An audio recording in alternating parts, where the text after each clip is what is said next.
Welcome to our podcast, Inspiring Living, with me, Mark Candelaria. I am an architect, blogger, traveler, chef, father, and husband. I am the founder and now a partner of a fabulous 20-person architecture firm specializing in high-end residential architecture, designing amazing homes across the country. Over the last 20 years, we have hosted tours to Italy, Spain, and soon the Oregon wine country. And in the course of all this, I have met a lot of interesting people who truly inspire me. Our podcast is about all the opportunities that are right there in front of us to inspire living. Yes, we will talk about architecture and design, but every week we will venture into all sorts of topics that will inspire you, teach you, and motivate you to inspire living every day. My guests will include a wide gamut of amazing people, from those in the design industry to clients to real estate professionals, chefs, artists, sports figures, and philanthropists, and people who just flat out get it. Sit back and enjoy, and let's have some fun exploring all the opportunities that are just waiting for us. Please subscribe and get ready to be inspired every week. Okay, as my dad says, here we go. Welcome, everyone, and thank you always for tuning into our podcast. It's just another beautiful December Saturday here in Arizona. I guess this is why we live here. It is just absolutely fantastic out there. I hope you all get out and enjoy it. Isabel and her mom, Alette, are in Sedona this weekend at a retreat, and so I'm holding down the fort with my two cats, Bo and Alan. The boys are hanging out here at the house today. My daughter Tiffany and I are off to the Ryan House White Christmas at the Biltmore tonight, and so we're looking forward to that, as Ryan House is one of our favorite Candelaria design charities. Speaking of charities, we are really excited to be hosting our first career day next Friday for Elevate, another charity delivering long-term, life-changing relationships with urban youth. Stay tuned for more on this exciting day, as we will be hosting 12 to 13 students interested in architecture, and we're going to open up our office where we will speak about a career in architecture, tour a couple Candelaria design homes, and then come back, and these students are going to design their own home, and at the end of the day, we will pick one winner. So that's next Friday, so follow us on our Candelaria Design Instagram page, as we will definitely have some live feeds from that day. It's going to be a lot of fun. Couple quick announcements. We have had 2 spots just open up for our Oregon tour, set for May 12th through the 17th of next year. We have an amazing group going. We were sold out, but a couple had to back out, so we've got 2 spots. So reach out to me ASAP, as I know we will fill these spots in no time. Okay, today's podcast features another super inspiring lady who I know you will find amazing and energizing. Today's podcast is with artist, fashion designer, blogger, and influencer Laura Madden. Her work is amazing, but what is so fascinating about her is how she has taken her love for art and fashion and added the element of sustainability and repurposing to this passion and talent. We had a lot of fun today, and I know you will enjoy our conversation. Let's welcome Laura Madden. Our guest today is Laura Madden, artist, influencer, and sustainable fashion advocate. Her passion for creating beautiful things and doing good for the environment led her to start Refashioned Art in 2019, a certified gold-level green business. Her art and advocacy for sustainable fashion has been featured in numerous magazines, and Laura serves on the boards of Remake, the Arizona Costume Institute, Fashion Group International, and San Francisco Fashion Community Week. Mm-hmm. I think I got that right. The advocacy word kind of threw me off, but I got through it.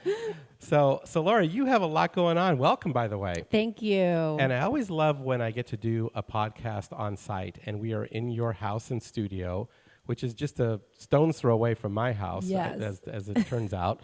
Little different view, but unbelievable view. And so this is great to be in your little environment, in your energy, and so thank you for doing that. Thank you. So you have a lot going on. Can you give me and our listeners kind of an overview on who you are and what you do? Well, first and foremost, I'm an artist, and I'm a major fashion enthusiast. I'm on a mission to demonstrate a marrying of style and sustainability, and that kind of bleeds into everything I do, everything I share. But with my art, my business is Refashioned Art, and I collect unwanted art, and I repurpose it. I remake it into something stylish and fashionable and modern and cool. That's awesome. So recently I had Dory from Green Living on here. Do you know Dory? Yes, I know Dory, and I listened. Yeah. Yes. Yeah, she's great. I don't know if you've ever met her. Yes, I love Dory. Okay, yeah, Yes. she's got great energy, and I can feel your energy too. So it's like, okay, I got to get all these people together for one mega Yes. podcast some afternoon. Totally. So how did you get started in all this? I'm completely self-taught. I have been making my own art my entire adult life. And, I just thought, I can't find what I want. I can't afford what I want. So I just started making my own things. So it was really just to decorate my own homes. And, I wanted a little luxury in my life. And having a home filled with art is one of those ways that, for me, it feels like you are living with a little bit of luxury. Sure, and it's personalized. Exactly. Which I love. So, yes. yeah, there's nothing wrong with a little glam and a little luxury, I don't think, right? No, absolutely not. Exactly. But the way you go about achieving that, I think, is very, very unique. You're not just going out and purchasing something from one of the high-end boutiques. You're actually using your creative process to actually create and make some of these things, right? Yes. And so, it's interesting. My entire, adult life, every time I made art, I would basically just paint over something that I already had. And, I should back up and just share that we've moved about 9 times for my husband's job. And so every time we moved, I would make something new for, to suit the new home, the new aesthetic. And, at the time, I never realized that what I was doing even was something. I was repurposing, I was upcycling old things, but I didn't realize it had any benefit, to the planet or to anything other than my own convenience. But fast forward today, when we moved here back to Arizona, and that was from Boston, you said, right? Well, originally from Boston, Okay. and we moved here this time from San Francisco. Gotcha. So, I just realized that, shopping at thrift stores, which I do all the time for my clothing and stuff, I just realized there's no shortage of stuff. And so, I just started collecting paintings and paint supplies and, even leftover paint from, even neighbors and friends. No shame, I have taken things out of people's trash. If I can find another use for it, before it goes to landfill, I'll find it. And so there's just no shortage of stuff. And so I've kind of gotten obsessed with it. It's kind of like also a game for me. It's like, what can I find, this time? And, what can I make it into? Right. So it's pretty much an endless possibilities, right? Totally endless. Yeah. Totally. That's good. So do you have what's some of your favorite thrift shops? Well, I love Goodwill. Okay. I've done and a lot. There's one close by here. I'm always at Goodwill, and I've done some influencer work with them. So, Good. I do like supporting them, but I also love, charity shops. I've been spending a lot of time in Prescott, Arizona. It is a town of charity shops. But I love we have amazing consignment shops in, Scottsdale and Phoenix, like TBC Consignment, My Sister's Closet. Yep. I mean, we have great shopping here. Oh, yeah. Isabel loves doing what you do. She does? She had a store called Earth and Images, which now is her studio name. But she had a store before she started her design studio. And she used to do the same thing. She used to go find things, repurpose them. Oh, my goodness. And then sell them in her store. I need to meet her. Yeah. You two would totally hit it off. That's amazing. And then I'm involved with Habitat for Humanity. Right. And we have our restore stores where we do kind of the same thing. I haven't been in there, actually. You should go check it out. I have heard it's really good. It's really good. There's great stuff there, and then all the proceeds go to Habitat for Humanity. So it's a win-win-win all the way across the board. Totally. And again, it's just keeping things out of the landfills. Exactly. Which I still don't understand. How in the heck are we such a wasteful world? They're filling up, Mark. I always think about the next generation or the next and the next. At some point, are we going to run out of space? I think we will. I mean, I think about the same thing. It's like, where can we keep putting this stuff? Right. I guess that's why we're going to space, I guess. I don't know. Mars. Instead of rockets going to space to explore, they'll just be big, giant rocket trash rockets. That's a thought. So who knows? So one of the ways you describe refashioned is where fashion and consciousness collide. That's very cool. What will people find when they visit your website? Well, first I just want to share, because This is a great question, and it made me realize, it's a word I made up, and it was in 2015, early on in my sustainability, awakening journey, and I wrote that word in a journal. I wrote refashion, and then I wrote the reimagination of our relationship to clothes, and it was a real turning point for me. My life started to shape around that. And that's when my blog really transformed into all sustainable fashion sources, a lot secondhand sources. But eventually it bled into all areas of my life, my home, food, just all areas. And so it really, refashion is the reimagination to our relationship to all material things. Right. And so, on my blog, you will find a lot of secondhand clothing. It's really become my passion to, do photo shoots using as much used clothing as I can. And I really like to kind of push it and go over the top sometimes because it tricks people's minds. Because when they hear, oh, these are, secondhand, this is all secondhand, what? Right. There's still a stigma that secondhand is, second best, or it's like, grandma's attic, or, it's very hippy dippy. And that's not me. And so I'm kind of like, I guess, a paradox, but I want to awaken people to the possibilities. Yes, yeah, and exactly. And de-stigma the stigma. Yes. Yeah, totally. Yes. And I think there is such an opportunity there to do exactly that. And I love watching your videos. I mean, I think they're very entertaining. They're very fun. Thank you. And that's how I found you, really. I think it's through Instagram. Oh, that's great. And, I just kept seeing you pop up here and there. And I loved your energy. I love what your message was about. And Thank you. I love your artwork. I think you're an extremely talented artist. Thank you. So it's fun to watch your process sometimes. I love your process videos. Yeah, I'm trying to film more of those, but usually I get into it. I get into a flow and it's like, oh my gosh, I can't stop and set up my tripod now and my lights, but I do, I do the same thing when I'm designing sometimes. Yeah. And then they go, dang, I wish I would have filmed this. Right, I know, because it's so fascinating to watch that time lapse. It's fun. Time lapses are great. So tell us about your Nothing New November. What's that all about? Oh my gosh, it is so much fun.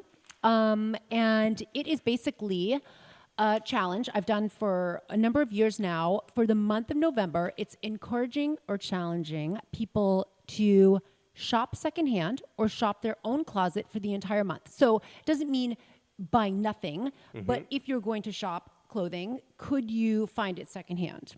Or could you borrow it from a friend? Could you restyle something from your own closet? And so this year, I was lucky enough to partner with Iconic Life magazine. Renee D, she's she's also a style and sustainability pioneer. Yeah, big time. Yeah. And so, we did a great photo shoot. And I'm still sharing photos from that. But, it's just encouraging people to maybe look for beauty where it's not normally found. And, it really is, I feel like, a challenge to your creativity because, we all could probably restyle and rewear a lot of the stuff in our own closets. And, it feels new. Maybe, your friends might think, oh, he's wearing something new, but it's the same old stuff. Yeah. No, my closet would be a perfect one to do that with. Oh, ooh. I've got some old shirts that I've been sitting there forever. And I try to go through and, give stuff to Goodwill. Yeah. Versus just throw it in the trash. And then, please don't throw it in the trash. And then Isabel's mom and my mom to a certain degree, they're good at sewing. And so that's great. They'll fix things for me. And, so great. Yeah. So it's like. You could wear a bow tie. Yeah. To remake it. There you go. Or, roll up the sleeves. Yep. She's, in fact, what did she do? She took she took an old shirt, an old blue Burberry shirt, and she turned it into the little handkerchiefs. No. Yeah, so my shirts became little Burberry handkerchiefs for my. Yeah, what do you call that? I love those. It's such a great finishing touch. Yep. So. Cool. I love that. Yeah, exactly. So how did you first become interested in secondhand shopping? And what tips can you share with our fashionable listeners, including your favorite secondhand stores? But you mentioned Goodwill already. Yeah, Goodwill, TBC, my sister's closet, for sure.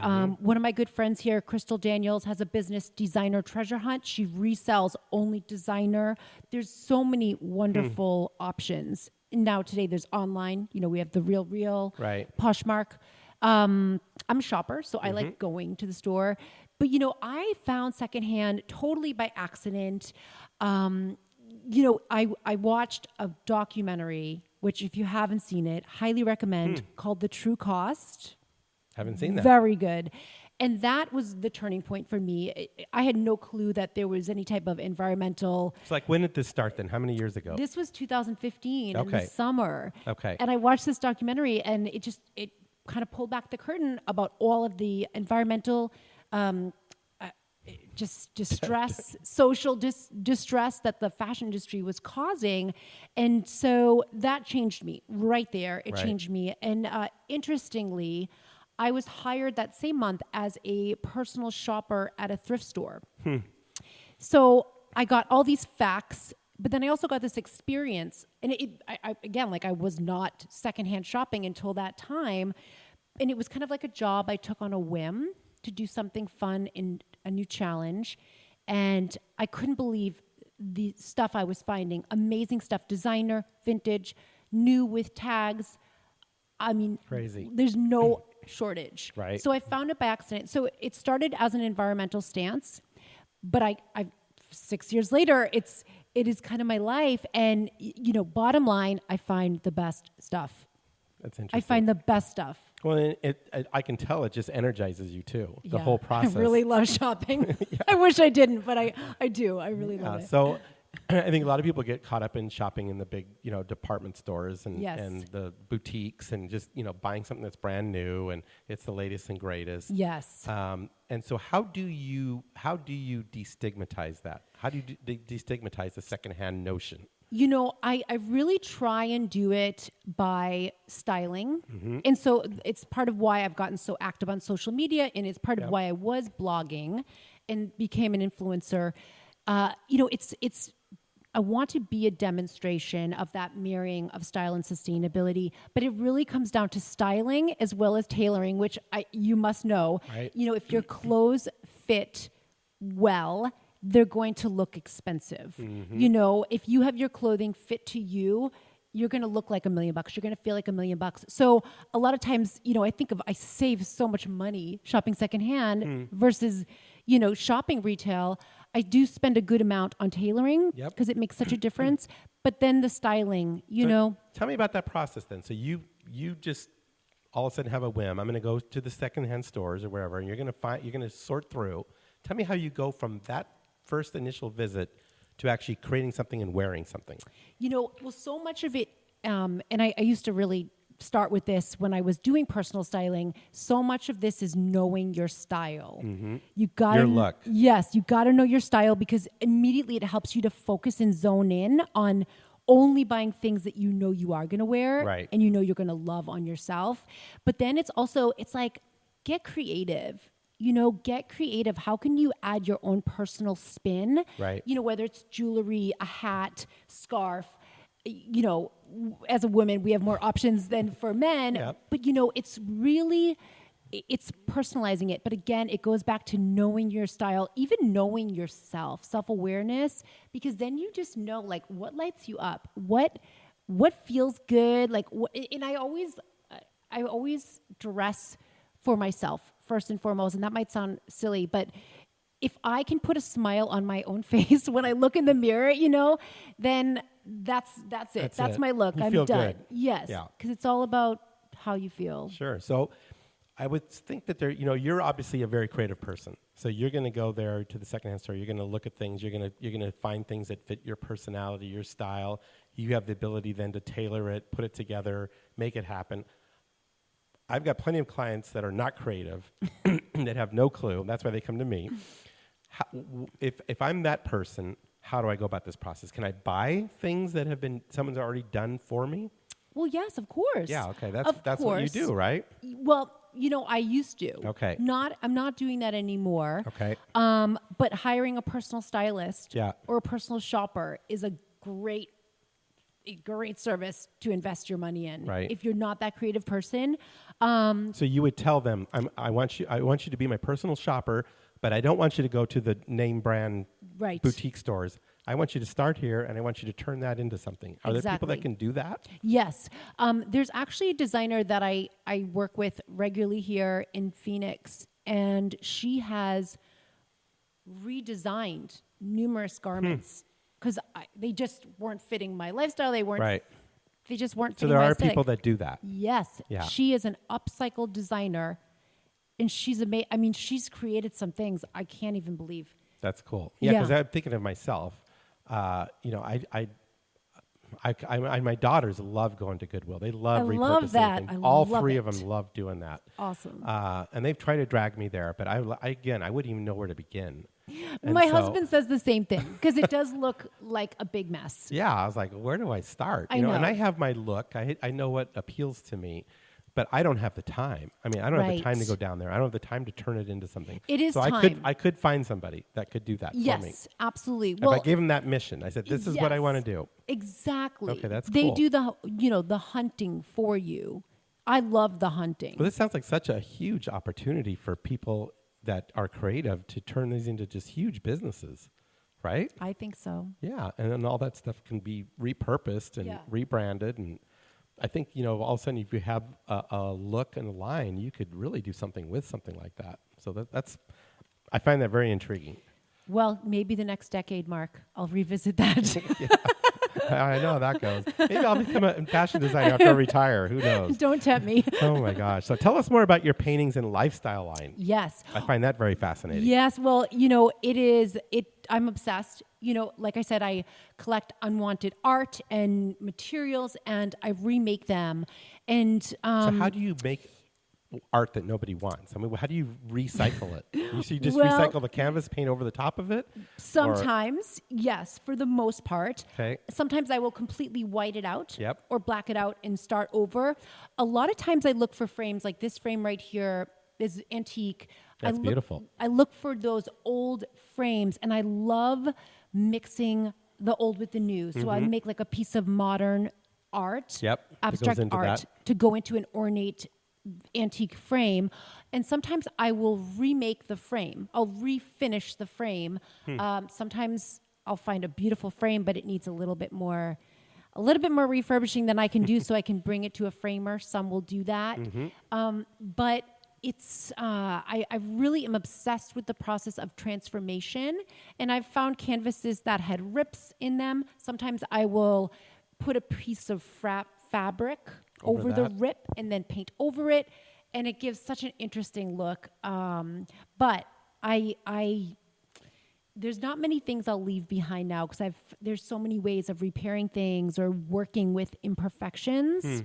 So I really like to trick people, and just make something super like modern and fashionable, but maybe came from the trash or interesting. That's very cool. Yeah. So how many projects do you have going on like right now? I have a lot of projects going on. A lot of projects. It's been a really interesting time, and in this last year and a half, it forced me to pivot. I was still it's just been 2 years that I've been selling my art. So I guess it's been 2 years I'm an artist, or that I decided to claim that. And so I've pivoted. I've really expanded, doing a lot more online, doing a lot of videos, and it's expanded so many opportunities. And so I sometimes I hesitate to say this, but this last year and a half it's been a really good time for me. It's great. But I was determined, damn it, I'm going to come out of this better than, I went into it because, I feel like there's always a silver lining. So I'm always looking for that silver lining. That's great. So when you said you have a lot of projects going on, are you one of those artists that you start a project and finish it? Or do you start multiple projects and move from project to project and just they finish when they finish? I'd say I'd start multiple. It's kind of all over the board because sometimes I'll start something and it comes together so quickly. I almost don't even know how. But I'll give you an example. I just I picked up 2 paintings that have been hanging in my garage since 2019. I started them in 2019, so it's almost 3 years. But I started them, and then I just lost the inspiration. So I hung them in my garage, and I just revisited them this week. So sometimes it's just like that first layer Yep. could sit for a couple of years. Yeah, and it's interesting because I do the same thing. Not just with my architecture, but I paint and do things like that too. And what I find is I like starting multiple paintings because my mind does different things at different times, and then I come back and I'm thinking in a different way than when I first started the painting. And it's just neat to see how it all evolves, Exactly. And what I love when I go back and when I look at the finished piece, it's like history is there. Totally. I remember when I started it. I remember where I worked on it kind of midstream, and then I remember the feeling of where I was when I finished it. And no one else knows that but me. Mm-hmm. But there's all these associated memories that are in a piece. Do you find the same thing? Yes. Yeah. It's really interesting. It's all like so experimental. But yes, it's just something could happen in your day and it just triggers something. Yep. And it influences where you go. Yeah. Yeah. And it's the same thing with architecture too, believe it or not. I mean, I always talk about architecture. It's just a slower medium. Right. And I've got a client. It's a commissioned piece in essence. But the same thing happens. I mean, there's things going on in your client's life. There's things that go on in your life. And it moves the creation of what you're putting together. Yes. And it's neat then later, again, like I said, is to go back and say, it's really interesting how this house evolved over time. So it's exactly the same thing. Wow. A little different when you're talking about 3, 4, 5 years, Yeah. And bricks and metal and all that stuff. But it's exactly the same thing, I find. Wow. Just a different medium. Because it is art. It's still art. It's your art. Yep, absolutely. Wow. So in clothing, is it the same thing? I mean, you find this piece, and then as you start working on it, or the idea about it, it evolves also, doesn't it? For sure. Yeah. Yep. I mean, I feel like for so many years, my clothing was my art. Yeah. Getting dressed in so many ways, it's like my medicine. It makes me feel so good. Yeah. I mean, I get dressed every day, partly because it's like part of who you are. And it sets me up. I feel like it sets me up for success. If I love my outfit, chances are good. At least the energy's there. Yeah, the energy, exactly. Yeah. No, I totally get that. Not that I'm a fashionista or anything by any stretch of the imagination, but I obviously love nice clothes. You do. I've got my favorite jackets, as everybody knows, and it is. I feel totally different if I'm just wearing sweatpants and a t-shirt and a pullover than when I'm wearing one of my jackets and a nice pair of slacks and nice shoes. Right. And you just feel different. You act different. I tell that to my staff all the time. It's like, when you're at the office, try to dress nice and people judge you by how you're dressed. I hate to say that, but it's true. Nature. It's human nature. I'm at peace with it. We judge people in seconds based on what we see. Totally. So I love that. No, that's great. So philanthropy is also a huge passion of yours, and your work. So tell us a little bit about that. Yeah, it's always been a big part of who I am, and I've always thought about, okay, how can I give back? I think it feels good to know you're contributing to someone else's wellness or goodness, and so I have a number of fashion organizations I work with. I also work with dog rescues. I have my 2 rescue animals, and my daughter Tiffany's going to be really happy to hear that. Yeah, so we have 2 rescues. They were actually street dogs. Wow. So these were street dogs? They were street. We didn't find them, but they were found and taken in by rescues. She's from Mexico, and our other little guy, cute. Luce, is from Northern California. But yeah, it's just, I think part of it is I've always had this instinct to fight for the underdog. Yep. And well, I always tell Isabel I'm a rescue husband, so she's wife number 3 for me. So she's finally rescued me, and I'm finally in a happy spot. So I get the whole rescue thing. Oh yeah, that's funny. So, but no, we're very involved in philanthropy. I wish I was richer because I would do even more. Same. I think it's part of why we work, though, right? Yeah. What I love about it is I love the energy that it's bringing to the world. It's something positive. You hear so much negativity out there. It's like, can everyone just do something positive? And the ripple effect. Everyone wants to do some big thing. I tell people just do little things that get the ripple going. So true. It's so true. And I feel like there's always like a subconscious when you do something good, someone else somewhere is going to just be it's uplifted. the karma. Yes.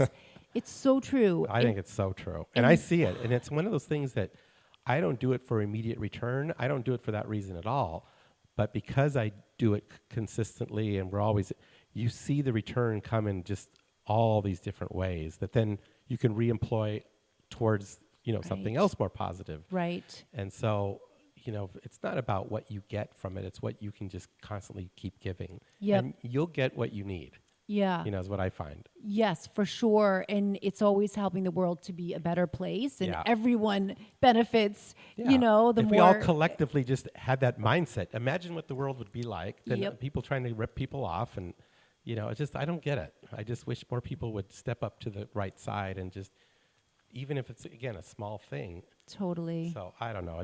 It bugs me, but I love when people are involved and making a difference. Rescue dogs, philanthropy, all these little things just are such good things for our community. So thank you for doing all those type of things. Yeah. So I'm going to backtrack a little bit. How did you get interested in art? Was this something when you were a little kid or? Yes. I have always been obsessed with sketching. Okay. Since I was as soon as I could hold a pencil, I was always sketching. It was kind of like a fantasy. And I will be honest, I will share. And every time I say this out loud, it kind of hurts my stomach. But the truth is, art for me was always something I would do if I won like the Powerball. Huh. Or if I ever retired, maybe. Right. I'll be an artist. Yeah, maybe I'd go try that out and see. And I'll even go as far as saying I specifically had thoughts of making beautiful, cool things out of trash, out of junk. And it was as soon as I had that thought, I would shut it down because it was oh my gosh, that's weird. People are going to think you're weird. Don't even entertain. But it was always a far, far away fantasy. And it's hard to even say what really clicked for me. Why did I even decide to finally do it? Take this left turn and pursue this as my profession. But I have always loved being creative. And I've always known it was something that came effortlessly. Mm-hmm. There was never a struggling. It's coming from your heart. It's coming from your soul. I guess. Yeah, that's got to be it. Yep, exactly. So yes, it's always been with me, but I could never accept myself as an artist. It was always just too obscure, too weird, seemed too bohemian, and it's kind of sad because... Laura, guess what? You're an artist, okay? You are an artist, period. Right. Don't even doubt it ever again. Right. So it is funny, though, how we do have those doubts, and I talk about it here a little later. Yeah. It's like, do you have those moments where you go, why am I doing this? I mean, no one's going to care. No one, but you end up, I find it, and it gets easier as you get older. You just decide, you know what? I don't really care. I'm going to do it because this is my heart. This is my soul. This is what I want to do. And let's just see where it goes. Does that happen to you? I actually, exactly what you just said, I think that's a huge part of why I decided to just do it, give this a try. Because I didn't care what people thought. Right. And that really was a level of maturity I came to. Yep. But I'll tell you, at this point in my 44th year, I've done... That's my lucky number, by the way. Oh, so. Is it? Oh, fabulous. Yeah, and we're in 44th Street. I live on 4440. I live on the fourth floor, office on the fourth floor. All these things have happened. I love that. Not just by pure chance. So wow. Yeah, it wasn't I seek the four found me. The fours are with you. Oh my gosh, that's cool. So well, happy 44th. Thank you. And I think I've worn so many hats. I worked in fitness, personal training, did some life coaching, taught cooking classes. All these things I've done. I feel like art is really the one thing that I haven't doubted myself. Sure, I have doubts sometimes. Sure, absolutely. But it's the one thing where I haven't tried to stop myself because I really thought, oh my gosh, am I doing this right? Is this going to be okay, for other people? Right. It's so strangely, I've had the least amount of self-doubt with that creating art out of anything I've ever pursued. Yeah, it's from your soul. Yeah. It's interesting. I love that. I like how you said that. That's spot on. Mm-hmm. Yeah. So last year you were named the 2020 Fashion Humanitarian by the Garment League. Tell us about that. That sounds like a big honor. It actually was. It's nice to be recognized, isn't it? It really is. You know what? To be recognized for something that is so important to me. Right, that you believe in and you care deeply about. It really was a turning point for me, and it fueled me. And the Garment League is an organization. They provide financial assistance and support to fashion and arts students. And so, that's really close to my heart because that's such a vulnerable time for kids or young adults. And so to be, I really respect the work they do and the fact that, they voted me for that. That's awesome. Recognition. That felt really good. That is good. Now, I've got something you just made me think of. Next Friday in our office, we're working with Elevate, which is a charity that brings inner city kids and tries to help them with their careers, with education, to get them on to the next step. And we're having a workshop in our office with like 12 or 13 inner city kids that have recently graduated or about to graduate. And we're going to do an architecture day. We're going to teach them about architecture. We're going to take them to a couple tours, and then they're going to design a house. And we're going to do a judging at the end of the day, and we'll pick the winning architect. So what I was thinking, it would be fun to do something like that with you. Oh, I'd love it. Where you take them shopping. Oh, my God. Remember, how was that show with Tim, what's his name? Oh, yeah. Welcome, designers. Here we go. Tim Gunn. Here we go. Okay, you got 5 minutes, designers. I think it'd be fun to do something like that with you. Yeah. And get like 12 of these kids and turn them into fashion designers in one afternoon. Would love it. Let's do something or like that. Or stylist, shopper. Yeah, There's so many opportunities. And when you open up, a young adult or child's mind to possibilities, that's brilliant. I want you to think about that. Yeah, I would love that. I would like to just be a part of it as an observer. Maybe I'll even try to create something out of fashion, which would be real interesting. But I would love to do that with you. It's a great idea. And what I'm trying to do with this group is there's so many kids that just, they'll never afford to go to college. They'll never have the scholarship. There's just no way they can go to college. But, some of them are super creative. I went to college, but I never graduated. And so there's a lot of opportunities for these smart, creative kids, besides just working in a fast food joint, that they can get the skills and start creating a business where they're refashioning old clothes and, repurposing things and create a business for themselves.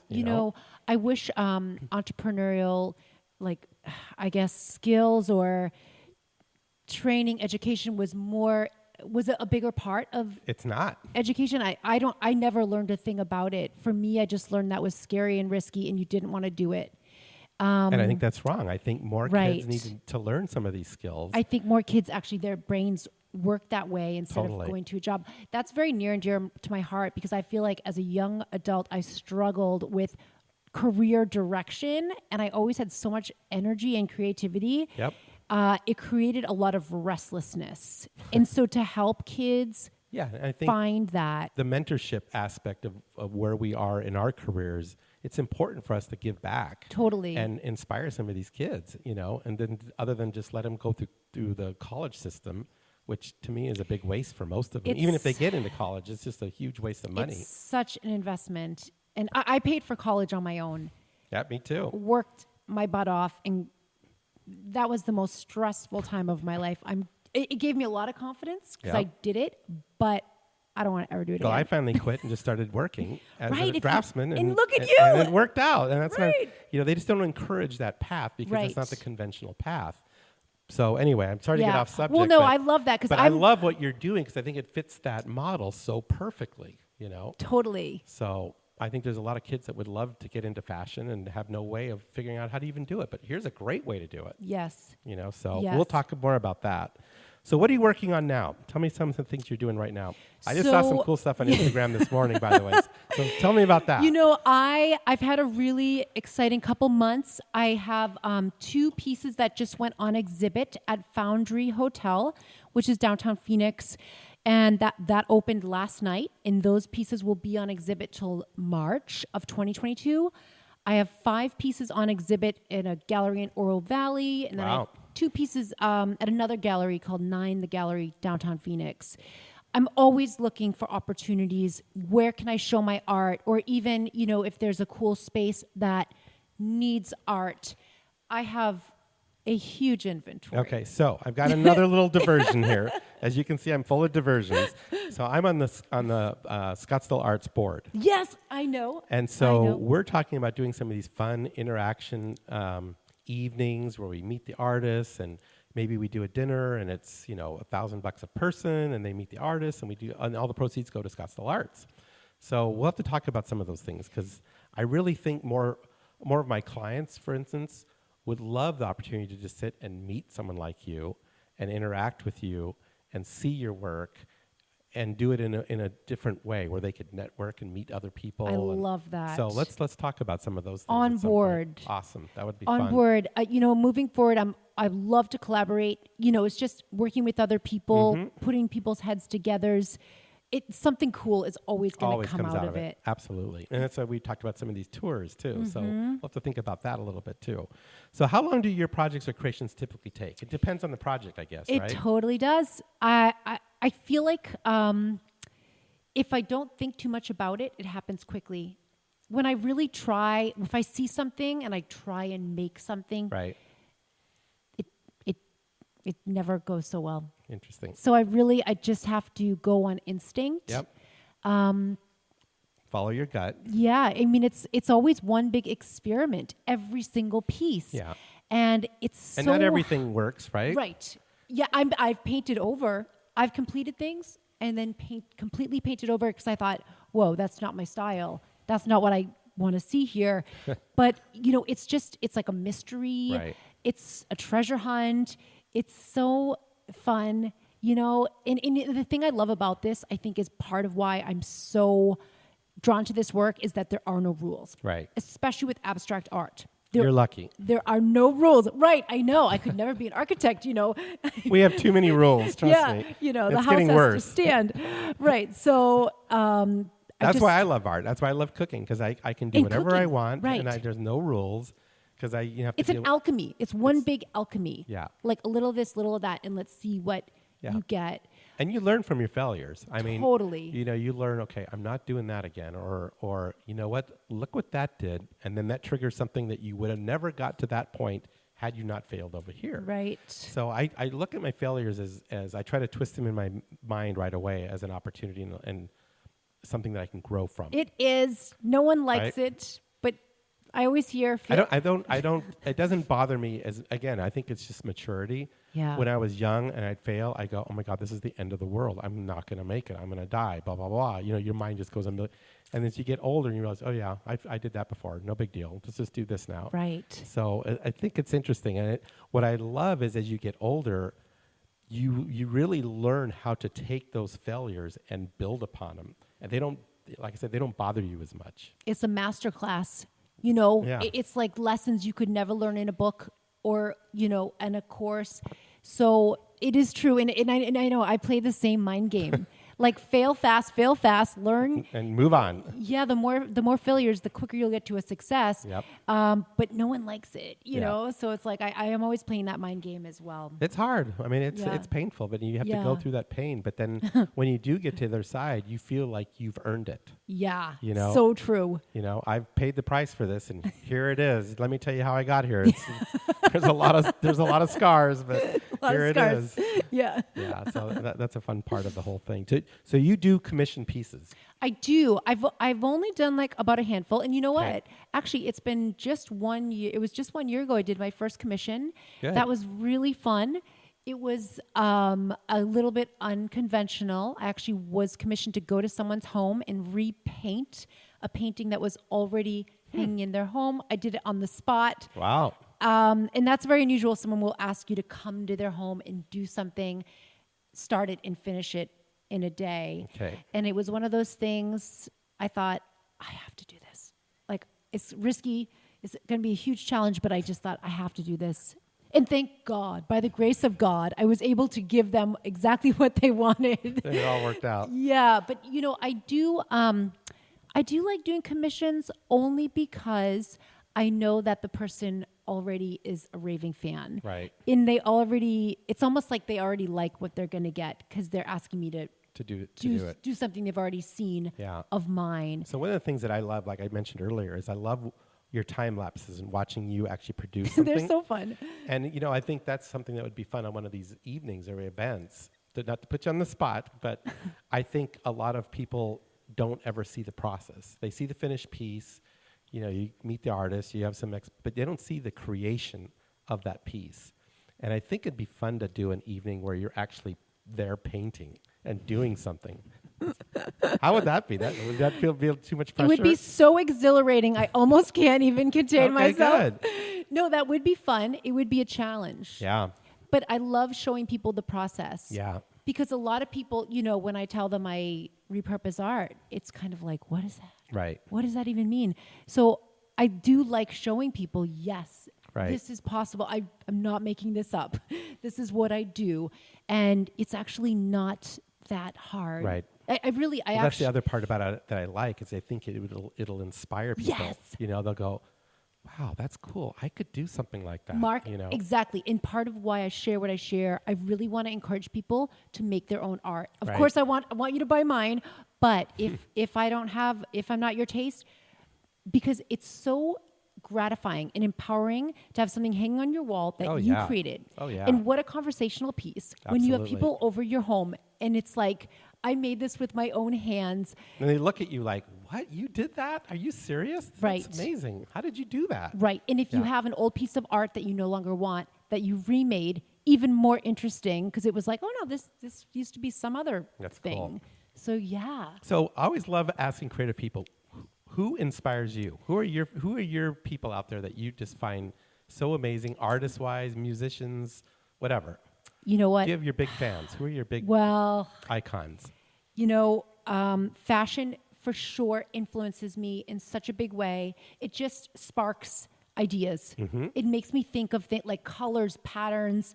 I will just say Chanel, a heritage brand. Sure. That it always inspires me, just the layering, the old world feel, but luxury. Right. It's like I always love picking up fashion magazines because to me, fashion is always the precursor. It's the thing that leads the style that's coming. Totally. And so I like to watch where fashion's going, and it kind of tells me, okay, architecture and everything is going to follow along in the next 12 months or whatever. And it tends to do that. It's so interesting. Yeah. So. Well, fashion, also decor. I'm really obsessed with design magazines. Luxe, love. I collect them. I hoard them. My husband can't stand it, but I have such a collection. But looking at design and beautifully designed spaces, it always inspires me, and it makes me want to go out and get my hands dirty. It makes me want to go out and make stuff. That's cool. So fashion and design would be your favorite things. Yeah. Yep. So what do you do to get away from it all? I mean, I go shopping. You go shopping. No, I love the art. So it's your life. It is my life. Yeah. It is. It's a lifestyle. You don't go rock climbing or... Well, no. I'm not very adventurous. I do like to go out walking and hiking. In Camelback, we have a great trails that are just accessible here. So going out in nature, for sure. Okay, getting outside. That's your way to get away and reset. Yes. Okay, that's one of mine. And thrift shopping. Well, that's all part of your deal. Thrift shopping, yes. So this has been awesome. Thanks so much for joining us today. I love getting to know you, and I'm looking forward to just more fun times, especially now since I know we're neighbors. So this has been fantastic. Do you have any plans for the holidays and for the new year? You know what? We have a home in Northern Arizona, so we'll be there for the last few weeks and hoping to really relax. There you go. I do a lot of art. I do a lot of my stuff there, but I'm hoping to really relax and just kind of I hope we get out. some snow. I think we're going to. I hope so. I hope we do. I'm ready for a little snow. Yeah. So what are the best ways for our listeners to find you and connect with you and your work? For sure, Instagram. Okay. And I encourage everybody that's listening to go check her out. 'Cause I have 3 Instagrams. You're on my regular, regular every day. I went, okay, what's Laura up to today? Oh, look at that. That's thanks. Cool. So yeah, you're one of my favorites. I'm always on there. Definitely Instagram. My websites, of course. And, email's always a great way. And you have your blog? My blog, yep. And that's at IamLauraMadden.com. Okay, perfect. Well, thank you so much. This is so much fun. Thank you. Very fun. Thank you, Laura. I have been wanting to meet you forever, so what an honor it was to share a Saturday morning with you and have the opportunity to learn more about you and your work. Your passion and creativity incorporating repurposing and sustainability in both art and fashion is remarkable, and just once again proves the endless possibilities to make this world a better and more beautiful place, so thank you. I look forward to more collaborations with you for sure. Okay, stay tuned as we have some fun podcasts in the works, including more podcasts with artists, chefs, realtors, and a couple MVPs, so stay tuned. Okay, I want to say a big thank you for the subscribes and reviews. Please take 5 minutes to give us a review, and if you do, we will enter you in our drawing where you will receive free round-trip airfare for our Candelaria Design Oregon tour coming up this coming May. Got 2 spots open, so get on board, give us that review, and hey, we might pick you as a winner. Seriously, you cannot lose here. So go right now, give us a rating and a review along with a subscribe, and then email or direct message me that you did so I will get your name in the hopper for this drawing. We do our best to inspire living in everything we do, from our podcast to our cooking classes to our tours, and of course, with our Candelaria Design homes. Okay, have a great week, everyone.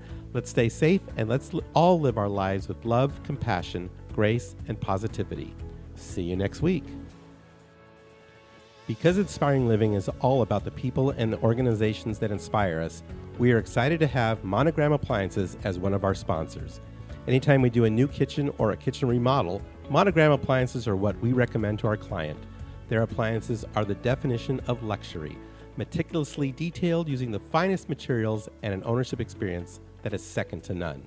This is how Monogram is always thinking ahead and inspiring and elevating the kitchen experience. Because at Monogram, they don't just elevate one thing, they elevate everything. I want to say a big thank you to my good friends at Stockett Tile and Granite Company, where your project is our priority. I want to thank the Stockett team, along with so many others who contributed to the success of our fabulous demonstration kitchen in our new Candelaria Design office expansion. You will have to check out online our video cooking classes, and our kitchen is amazing. I've had the pleasure of working with the Stockett team for nearly 40 years on many spectacular projects, and trust me, they are the epitome of excellence when it comes to tile, marble, and granite work, bar none. Their skill and customer service is impeccable, and the bottom line is they are just good people. I have traveled with and dined with and just had good times, both personally and professionally, with Dave Stockett and his lovely wife, Becky, and they are the best. When it comes to your next tile and stone project, make sure Stockett Tile and Granite is a part of your team. Thanks for listening. We hope you enjoyed our podcast. We encourage you to write a review, screenshot it, and share it with your friends. Please instant message it to me and follow us on Instagram and Facebook. We thank you for listening, and we look forward to sharing more insights to inspiring living next week.